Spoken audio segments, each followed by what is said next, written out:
dal leen ak jàmm ci AGT News chaîne bi leen di jox xibaar yi wér te wóor abonné leen ngir dara bañ leen a raw. bu dee sa yaay juraat mooy li nga xam ne guney Ousmane Sonko yi moom la ñuy daal di way di wane seen engagement par rapport au président Ousmane Sonko. Pape Malick Ndour nekk ministre de la jeunesse mi taxawoon ci rond point quitté kër góor gi ne Ousmane Sonko bu wuyu jiwul moom mooy dem këram ak i ndawam daal di ko fay génnee yóbbu ko ca tribunal ca conférence de presse bi nga xam ne Mame Mbaye Niang ak i ñoñam ñi ngi ko doon amal dafa yëkkati ay kaddu yoo xam ne mën nañ ko woowee ay saaga jëmale ko ci soxnaay Ousmane Sonko. au lieu que ndaw ñi li ñu wax moom mu wax ko dafa reprendre d'une autre manière mu ne ko Ousmane Sonko au lieu que gone yi di dee seeni waajur yu jigéen di juraat yow mii Ousmane Sonko yaay dee ngeen bal ma ci kaddu gi bu ko defee ñu donn sa ab jabar. mu nekk kaddu yu ñaaw yoo xam ni mënoon naa ñàkk par rapport ak li nga xam ni gone yi ñu ngi koy daal di wax gone yi li ñuy wax ñoom la engagé ñoom ci boppam ñoo ko waxal seen bopp kenn forcé wu leen ko kenn diggalu leen ko Ousmane Sonko itam santu leen ko donc engagement personnel la képp ku ko ci wax rek yow la daal di engagé kon moom Pape Malick Ndour am na ay kàddu yoo xam ni waroon na koo bañ a yëkkati di ko jëmale ci Ousmane Sonko ak soxnaam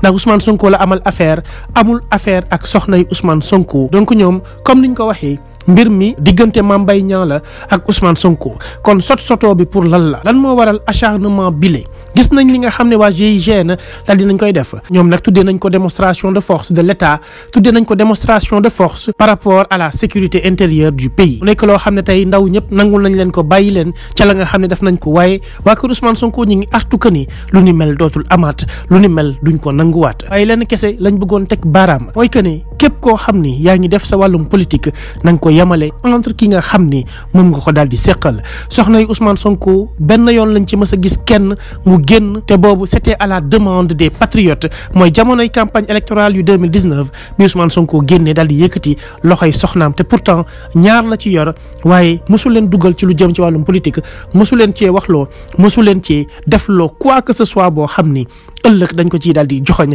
ab baaraam tuuma et pourtant mës nañ fay gis jabaru Mame Mbaye Niang yor ay liyaasu xaalis yu bëree bëri di ko compter di ci sinap di ko wane nii te mu nekk loo xam ne lu doy waar la pour une dame qui se réclame femme d'un ministre waroon naa gën a am élégance waroon naa gën a am retenue waroon naa gën a am taxawaay boo xam ni moom dañ koy gis ci humilité gis ko itam ci loo xam ni dañ ciy nawee ab borom këram loolu la ñuy xaar ci ab jigéen boo xam ni dafay jàppale ab borom këram buy def ab politique soxnay Ousmane Sonko yi kenn mësu leen dégg ci lenn loo xam ni mën naa tax nga daal di leen ngàññ kon Pape Malick Ndour war naa gën a mën a mesurer propos yi nga xam ne mi ngi koy tenir di ko jëmale ci Ousmane Sonko ndax xeex bi yëpp du ay wax du ay caaxaan lenn la mooy nañu bàyyi Ousmane Sonko mu bokk ci élection présidentielle yu atum 2024 ñu xool ñoom ak goney Pastef yi kan moo ëpp Pastef kan moo gën a pare ngir daal di fal sa ab leader xam nañ xel que ni mbooloo mi topp Ousmane Sonko du ay caaxaan xam nañ que ne mbooloo mi topp Ousmane Sonko dañoo déterminé wu xam nañ bu baax a baax que ni